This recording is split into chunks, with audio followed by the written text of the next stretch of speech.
설 명절 바쁘시죠? 그래서 다들 이렇게 흩어져 있는 것 같은데 그래도 예배를 중요하게 여기면서 참석하신 여러분들에게 하나님의 은혜가 넘치기를 주님의 이름으로 축원합니다. 신앙생활이란 무엇을 중요하게 여기며 무엇을 목적으로 삼아 살아가느냐를 이렇게 분별하는, 다시 말하면 하나님을 믿는 신앙과 우상 숭배하는 것이 믿음에 갈라지게 된다, 이렇게 했습니다. 제가 어렸을 때만 해도, 오늘도 계속 어렸을 적 얘기가 나오는데, 저녁 때가 되면 해가 뉘어지면 한바탕 흰 연기를 피우던 굴뚝들의 연기가 사라지죠. 그죠? 그러면 저녁 식사 준비를 마친 어머니들이 문 밖에 나와서 노는데 정신이 팔린 아이들의 이름을 부르면서 그들을 집으로 불러들여서 같이 저녁을 먹자고 하는 이야기를 듣습니다. 친구의 이름을 한번 물어보면 그러죠. 야, 상길아, 밥 먹어라. 홍서봐, 밥 먹어라. 어머니 초청의 아이들은 대부분 반색을 하면서 이제 집으로 돌아가죠. 그런데 간혹 안 먹어. 밥 안 먹겠다는 거예요. 어머니의 식사 요청을 거절하는 아이들이 있어요. 왜 그랬을까요? 그 아이들은 이 딱지치기에, 구슬치기에 푹 빠져서 배고픔을 감추고 어머니의 식사 초청을 거절하는 아이들. 지금 돌이켜보면 그게 아무 쓸모없는 그런 딱지, 구슬, 땅 따먹기였는데, 그죠? 참, 그때는 왜 그렇게 소중하게 여겨졌는지, 어리석은 일들이죠.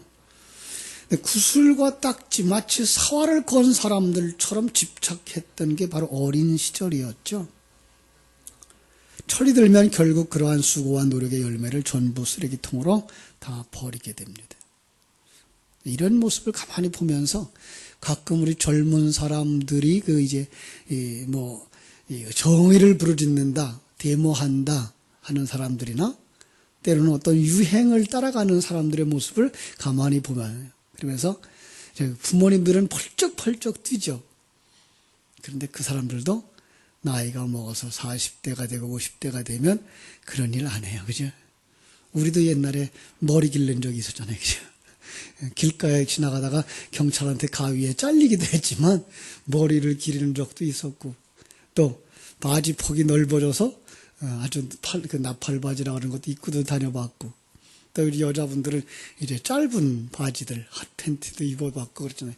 지금은 그런 거 하라 그러면 안 하죠. 바로 옛날과 지금, 철이 없던 시절과 철난 시절의 차이들인데, 자, 성경도 바로 이런 것들에 대한 이야기를 오늘 하고 있습니다. 자, 오늘 성경은 가만히 보면서 이 성경 이야기가 혼인잔치의 초청에 관한 이야기인데 어디서부터 시작됐는가를 볼 수 있어야 돼요. 혼인잔치의 비유는 놀라운 것은 21장부터 시작이 되고 있어요. 21장. 예수님이 예루살렘에 입성하는 것부터 나오는 거예요. 아마 성경을 공부하신 분들, 신학을 공부하신 분들은 성경의 본문은 문맥으로 해석해야 된다라는 말을 자주 들었을 텐데 바로 그런 거예요. 지금 이게가 21장 예수님이 나귀 타고 예루살렘으로 들어가는 것부터 이렇게 시작된 이야기가 어디까지 가요? 오늘 22장의 혼인잔치에까지 가는 거구나를 보실 수 있어야 돼요. 그 속에 어떤 이야기들이 있었죠? 한번 21장부터 보겠습니다. 21장 1절부터 이제 예수님이 나귀 타고 예루살렘에 입성하는 걸 시작해서요.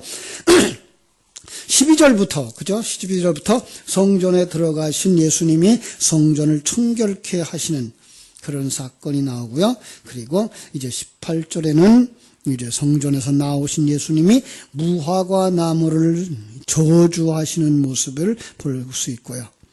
그 다음에 예수님이 말 잘 듣는 놈, 안 듣는 놈 하는 두 아들에 관한 이야기를 하셔요. 그러면서 그 다음으로 이어지는 것이 이제 33절부터 나오는 패역한 포도원 농부들의 비유예요. 그린 다음에 22장에서 오늘 혼인잔치의 비유를 말하고 있는 거예요. 그러니까 마태는 이 복음서에서 이렇게 연결되어져 있는 비유들을 통해서 일괄성 있게 한 가지 메시지를 던지고 있는 거예요. 자, 하나하나 떼어보시면 잘 모를 수 있어요. 하나하나의 이야기가 독자적인 그 이야기의 구성을 가지고 있습니다만은 그럼에도 불구하고 연결되어졌을 때에 거기서 일목요연하게 계속해서 하나의 이야기를 하고 있는 하나님의 그 모습을 볼 수가 있습니다. 그렇죠? 자, 한번 생각해 보세요. 예루살렘의 입성, 그리고 성전 청결, 무화과 나무의 저주, 여기까지만 볼까요? 자, 예루살렘의 입성, 늘 제가 종료주일 때에 하는 설교인데요. 벌써 2번 했어요. 그죠? 금년에도 하겠지만, 이 예루살렘의 입성은 뭘로 봐야 된다? 예수님이 오늘 우리 안에 들어오시는 사건으로 봐야 된다. 예. 예수님이 나귀 타고 들어오시는데 그 이야기가 예수님이 내 안으로 들어오시는 거예요.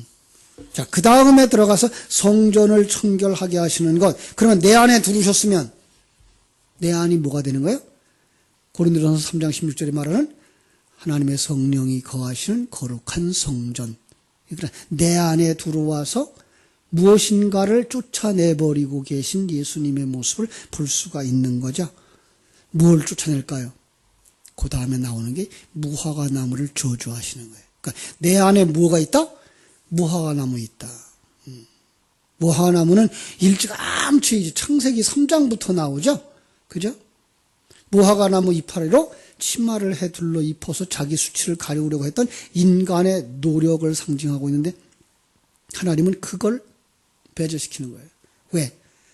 하나님의 구원은 인간의 노력으로 되어지거나 인간의 자랑으로 되어지는 것이 아니라 하나님의 은혜로 되어진다는 것을 가르쳐 주기 위해서.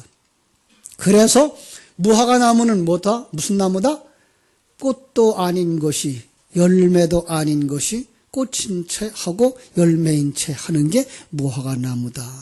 그래서 세속적인 하나님의 생명을 가지지 못한 자들이 하나님의 생명을 가진 것처럼 살아가는 것, 그렇게 노력하는 것, 이게 바로 이스라엘인데 그 이스라엘이 무화과 나무의 상징을 가지고 있단 말이에요.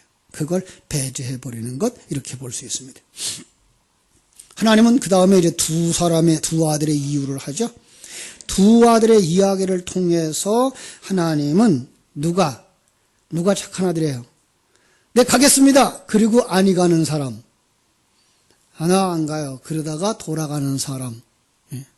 주의 말씀이 그 사람 속에서 그를 변화시켜서 그를 독일하게 하는 그게 바로 하나님의 역사다라고 하는 것, 이렇게 보여주고 있습니다.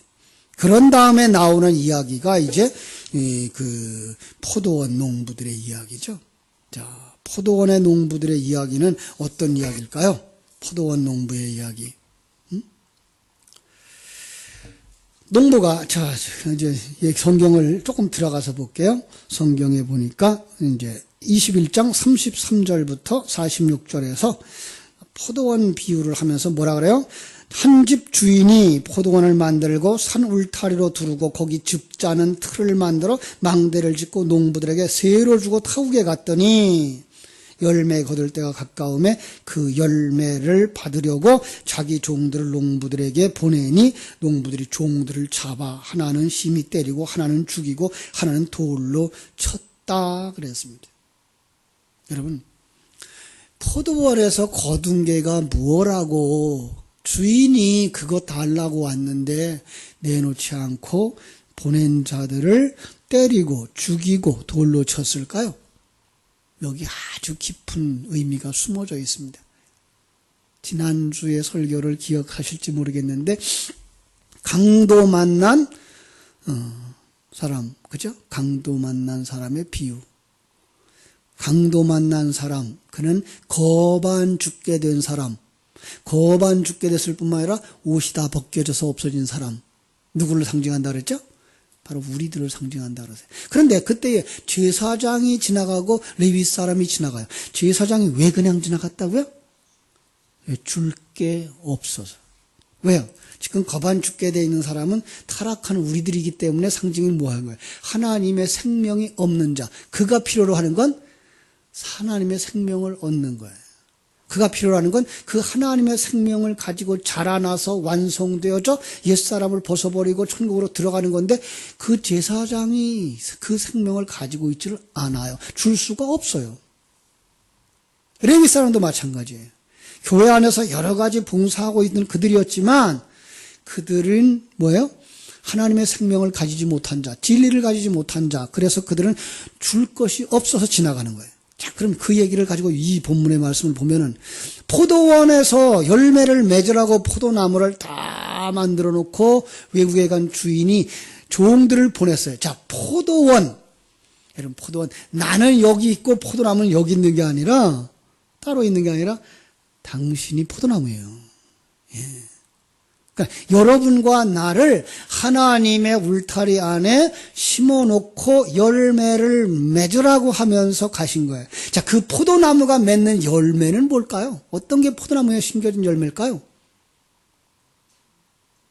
네, 참 포도나무의 그 열매가 어떤 거예요? 성령의 열매. 더 중요한 건 우리가 그 열매를 맺으면 어떻게 되어져요? 하나님을 아는 사람 되어지고 하나님의 일하심을 아는 자 되어지고 그래서 그 삶의 환경 속에서 평강을 누리며 기쁨이 무엇인지 알고 감사가 무엇인지 알고 그리고 끊임없이 기도하는 사람이 되어지는 거. 그런데 이들에게는 그런 열매가 없는 거예요. 그러니까 그런 열매가 없는 사람들이 뭐예요? 포도나무 열매에 붙어있지 아니한, 포도나무 줄기에 붙어있지 아니한 거죠. 요한복음 15장으로 말하면. 그런데 그들은 열매가 없는 거예요. 그들 열매 없는 자들의 자세는 어떤 걸까요? 열매 없는 자들의 자세는 자기께 있는 거예요. 나는 이와 같이 봉사했어. 나는 이런 일을 했어가 그걸 자랑으로 가지고 있으면 뭐가 없는 거예요? 열매가 없는 거예요. 그것들을 감사의 조건으로 가지고 있는 사람들은 열매가 있는 사람들이고요. 예, 조금 어렵죠? 잘 정리해서 들으시면은 정말 깊은 말씀을 이야기하고 있는 거예요, 사실은요. 우리는 그냥 너무 쉽게 열매 그러면 내가 어떤 일을 하고 어떤 업적을 만들고 어떤 결과를 맺어낸 것 여기에다가 집중되죠. 이건 보이는 것들, 율법의 관점이라니까요. 하나님이 주시는 그 열매는 거기에 있지를 않아요. 성령의 열매는 나타나지는 게 아니에요. 보여지는 게 아니에요. 물론 나타나요. 그런데 보여지는 건 아니에요. 어떤 걸로 나타나죠? 평강을 누리는 삶으로. 예. 그런데 이 평강을 누리는 삶이 없으면 이 복음을 전하고 이 열매를 거두러 오는 사람을 어떻게 한다고요? 죽인다고요. 예. 돌로 친다고요. 누구까지 죽였어요? 예수까지 죽이는 거예요. 요 얘기를 쭉 하고 나서 뭐라고 얘기하는 거냐면 지금 혼인잔치로 들어가는 거예요. 자, 이제 본문의 혼인잔치 우리 들어가서 보겠습니다. 왕이 자기 아들의 혼인잔치에 사람을 초청했습니다. 그런데 사람들이 오기를 거절합니다. 자, 이 병행구절이 누가복음 14장에도 있어요. 한번 누가복음 14장 제가 가서 읽어드릴게요. 14장 18절부터 봅니다. 누가복음 14장 18절. 자, 18절부터 20절까지만 읽어드릴게요. 이 다 일치하게 사양하여 한 사람은 이르되 나는 밭을 샀음에 아무래도 나가 보아야 하겠으니 청컨대 나를 양해하도록 하라 하고 또 한 사람은 이르되 나는 소 5겨리를 샀음에 시험하러 가니 청컨대 나를 양해하도록 하라 하고 또 한 사람이 이르되 나는 장가 들었으니 그러므로 가지 못하겠노라 하는지라. 이렇게 나와요. 뭐 하느라고 잔치집에 못 가요? 내 일이 바빠요. 이거예요. 딱지치기하고 구슬치기 하느라고 진짜 풍성한 그 밥상에 초청을 거절하는 사람들인 거죠. 이 얘기를 지금 하려고 옛날 얘기를 한 거예요. 예. 그러니까 이 세상에 쓸데없는 일들에 너무 정신이 팔려서 그 하나님의 풍성한 잔치상에 초청을 거절하고 있는 거예요. 안 가요, 안 먹어요 이러고 나오는 거예요. 예? 그런데 마태복음으로 다시 돌아오면요, 마태복음 26장 6절에 하나님께서 뭐라 그러는가 하면은 그 남은 자들은 종들을 잡아 능욕하고 죽이더라. 아니, 안 가면 됐지. 왜 종들을 죽여요? 하나님의 은혜를 떠나서 자숭배에 빠진 자들이 자기의 노동의 대가로 주어진 일상이라는 소유의 목숨에 걸고 집착하는 거예요. 보이는 것들이 전부라고 생각하고 있는 거예요. 인간의 소유, 곧 인격화되어져 자기 자신이 되어버린다는 사실을 아십니까? 예. 그래서 그 일상을 사랑하는 삶을 포기하고 잘 알지도 못하는 남의 아들 혼인잔치에 자신을 얹어버리는 것은 쉽지가 않아요. 아주 더 중요한 얘기로 말하면 지금 고향으로 돌아가는 게 바쁘지 예배가 바쁘질 않아요. 근데 실제로는 영의 영역에서 볼 때는 예배가 중요하지 고향으로 들어가는 게 급하질 않아요. 예. 근데 오늘 많은 사람들은 그걸 거꾸로 보고 있어요. 그러니까 보이는 인간관계, 보이는 일처리가 급한 거예요. 그걸 갖다 성경은 뭐라 그래요? 마르다의 행위라 그러는 거예요. 마르다. 마르다는 뭐가 바빠요? 예, 일하는 데 바쁜 사람이에요. 보이는 게 바쁜 거예요. 이게 율법을 중요시하는 모습인 거예요. 그런데 그 사람 속에 말씀 듣는 일이 없으면은 그들의 일이 뭐가 된다? 자기의 일이 되어버려서 자랑거리가 되어지고 그것 때문에 실패했다고 그 열등감에 빠지는 사람이 되는 거예요. 말씀을 들어서 생명을 가진 자들의 삶에는 일의 성과에 관계없이 하나님께 감사가 나오는 거예요. 여기까지 아셔야 되는데 사실 쉽질 않아요. 우린 너무나 쉽게 율법적 관점, 보이는 것으로 가지고서 판단하는 것이 익숙하기 때문에 그런 거예요. 그러다 보니까 자기 일이 바쁜 거예요. 지금 앞에서 얘기했던 사람들 다 마찬가지예요. 패역한 포도원 농부의 비유나 혼인잔치의 비유에서 놀랍게도 왕과 주인의 명을 받고 말씀을 전달하러 갔던 자들이 모두 죽임을 당해요. 이제 23장에 가면은 그 죽임이 누구로 연결지는가 하면 선지자들의 죽음으로 연결되어져요. 예. 그러니까 생명과 은혜의 복음을 전하는 사람들은 대접을 받지를 못하는 거예요. 왜 그래요? 보이는 게 중요하다고 여기는 거예요. 보이는 게 중요하다고요. 내가 한 일, 내가 한 업적이 더 중요하다고 이렇게 여기는 사람들이에요. 그렇죠? 그러자 왕이 아들보다 세상을 더 좋아하는 자들을 어떻게 했을까요? 다 도륙해버리는 거예요. 그게 바리새인들로 대표되어진 율법주의요, 유대주의, 세속주의, 종교주의인 거예요. 여러분, 그들을 다 도륙하고 그 다음에 어떻게 했을까요? 다른 사람들을 혼인잔치에 불러들여요. 누가복음 14장은 이제 가서 그들이 누구인지 보겠습니다. 누가복음 14장 21절.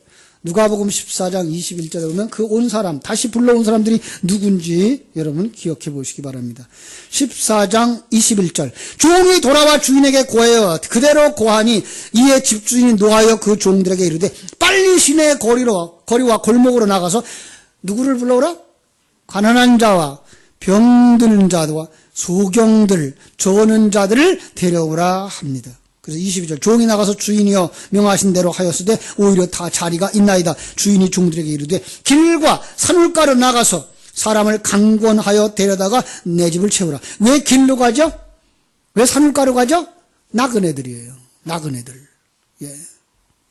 내가 너에게 말하노니 전에 청하였던 그 사람들은 하나도 내 잔치를 맛보지 못하리라 하니 가난한 자, 병든 자, 소경들, 저는 자들, 나그네들.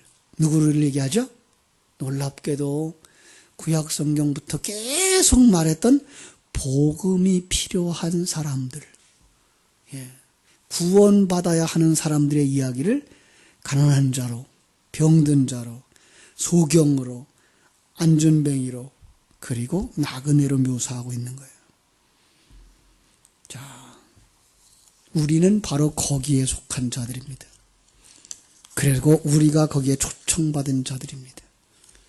은혜로. 에베소 2장 8절은 그걸 뭐라 해요? 너희가 그 은혜로 말미암아 구원을 얻었나니 이것이 너희에게서 난 것이 아니라 하나님의 선물이라. 그렇습니다.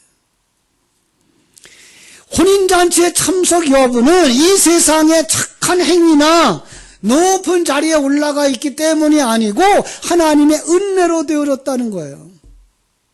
자, 하나님의 은혜로 되어졌다는 걸 여기서 지금 어떤 그림으로 표현하고 있는가 하면 그들이 잔치에 왔어요. 유대인의 잔치에는 누구든지 참석하면 거기 참석한 사람들은 잔치 주인이 예비한 예복을 다 주었어요. 그래서 거기 참석하면 자기 옷을 아무리 좋아도 벗어놓고 뭐 해야 돼요? 예복을 입어야 되는 거예요. 자, 요건 아주 하나님과 우리가 부부가 되어져서 결혼식장에 들어가는 모습이기도 한 거예요. 예수님이 우리를 뭘로 입혀줘요? 의의 세마포옷을 입혀주어서 데려가는 거예요. 그러니까 내가 잘났어요 하고 무화과 나무 잎사귀로 치마를 해 입은 사람은 거기 들어가지 못하는 것이고, 하나님이 지어 입혀준 그리스도의 의의 세마포옷을 입은 사람들만 들어가는 거예요. 그런데 여기 어떤 사람이 하나 있었어요? 예복을 입지 아니한 사람. 왜 예복을 입지 않았을까요? 그 사람의 눈에는 거기 참석한 사람들의 예복보다는 자기의 예복이 더 좋은 거예요. 아주 쉬운 얘기를 얘기하면, 믿음 좋다고 하는 집사님이 예배 드리는데 졸고 있잖아요. 그죠? 믿음이 좋은 집사님이 졸고 있는 거 보면서 믿음 없는 집사가 뭐라 그래요?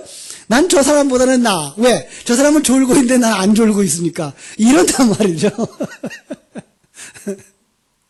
세상에 어떤 형태를 가지고 어떤 모습을 가지고서 내가 잘났어 라고 생각을 하고 있는 거예요. 나는 저보다 헌금 많이 했어. 나는 저 사람보다 예배 많이 참석했어. 나는 새벽 예배 한 번도 빠진 적이 없어. 이런 걸로다가 뭘 하여? 자기의 옷을 만들어 입고 있다는 거예요.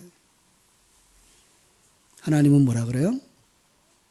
이 사람아, 왜 옷을 입지 않았나? 그러죠. 그죠? 그래서 뭐라 그래요? 그 옷을 입지 아니하고 와 있는 그 사람을 묶어서 바깥에 내던져요.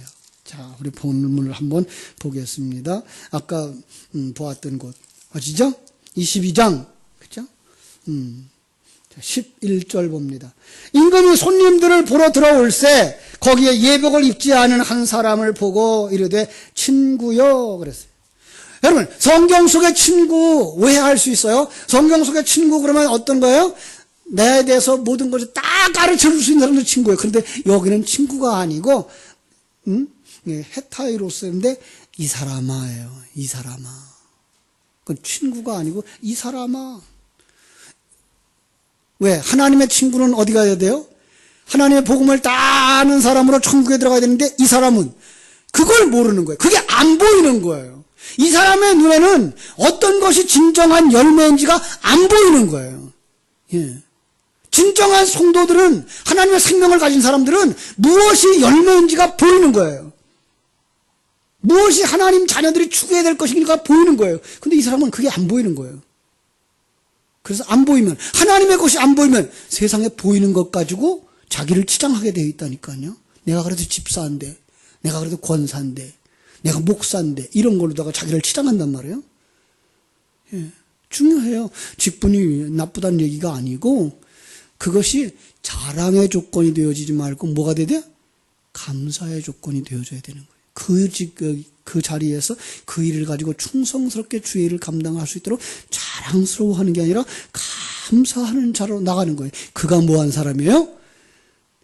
그 집주인이 준 예복을 입은 사람, 신령한 눈이 열려진 사람인 거예요. 그래서 그 사람에게 어떻게 하죠? 33절 임금이 사환에게 말하되 그 손발을 묶어 바깥 어두운 데에 내던지라. 거기서 슬피 울며 이를 갈게 되리라. 전에 얘기했어요. 슬피 울며 이를 가는 것이 어떤 행동이에요? 자기는 뭔가 되새김질 하고 있는 줄 알고 있는데 되새김질 할 게 없는 거예요. 그러니까 되새김질 하면 음식을 되씹는 것이고, 이 되씹을 것이 음식이 없으면 뭐 하는 거예요? 이를 갈게 되는 거예요. 그 사람은 자기는 생명이 있다 그러고 믿음이 있다 그러고 내놓을 것이 있다고 얘기를 하는데 하나님은 그 사람 속에서 아무것도 없다. 너는 그냥 이를 갈고 있는 거야 라고 말씀하는 거고 그냥 그대로 이를 갈다 어디로 가요? 지옥에 가는 거예요. 그래서 바깥 어두운 데로 내어 쫓기는 거예요. 성도들은요. 주신 것을 되새김질 함으로 말미암아 거기서 영양분을 얻고 하나님의 사람으로 서서 성장해 가는 것을 가는 거예요. 그렇습니다. 사랑하는 여러분, 오늘날 우리는 어떻습니까? 우리도 잔치집에 들어와 있다는 거예요. 자, 구원받은 사람이라고 하는 거예요. 그런데 자신의 감정이나 상태나 열심에 의해서 자신의 구원을 가늠하는 것이 아니고요. 그 사람이 하나님의 생명을 가졌느냐, 그 생명에 의한 뭐가 있어야 돼요? 열매, 평강이, 기쁨이, 감사가 있느냐로 자기를 판단해야 되는 거예요. 그죠? 여러분, 지금까지 우리는 구원의 확신을 너무 주관적인 것으로만 알고 있었어요. 내가 믿으니, 하나님이 예정했으니. 아니야. 더 중요한 건 지금 그 믿음이 무엇까지 와야 돼요? 열매까지 와야 돼요. 예. 처음에 교회에 나왔으면 아직 그런 것이 없겠지만 이제 신앙이 10년, 20년 되고 나면 뭐가 있어야 돼요? 평안이 있어야 돼요. 기쁨이 있어야 되고 감사가 있어야 돼요. 왜? 하나님이 보이잖아요. 하나님의 계획이 보이잖아요. 하나님이 나를 만들고 계신 것이 보이잖아요. 이런 부닥침, 저런 아픔도 누구를 위한 것? 나를 위한 것. 예. 아, 이런 일을 통해서 나의 이런 부분을 다듬으시는구나.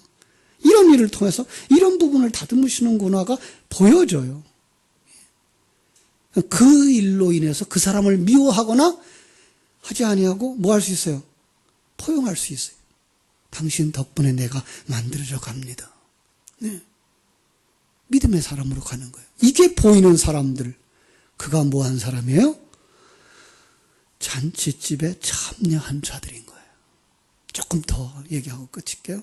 무슨 얘기인가 하면 이 혼인잔치는 사실 우리가 손님으로 가 있는 혼인잔치는 아니에요. 그럼 그 손님이면 그 시간에 신부는 누굴까요? 신부가 안 나오잖아요. 사실은 초청받은 우리가 누구예요? 신부인 거예요. 그렇습니다.